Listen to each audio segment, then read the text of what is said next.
Good afternoon বন্ধুরা, কেমন আছো তোমরা সবাই? আশা করি খুব খুব ভালো আছো।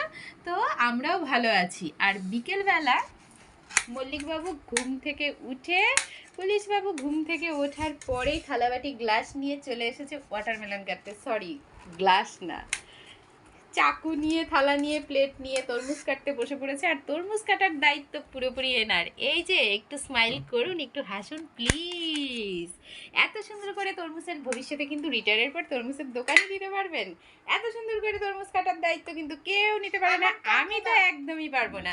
আর এই যে মেয়ে বসে বসে শুয়ে শুয়ে দেখছে তরমুজ তরমুজ তরমুজ খাবে।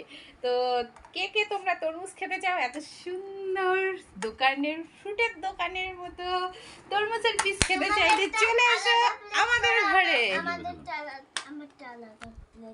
তো এত সুন্দর করে তরমুজ কাটছে, আর আমি কি তোমাকে খাওয়াবো না আমি খাবো? তো আমি আগে খেয়ে নিই। দারুণ।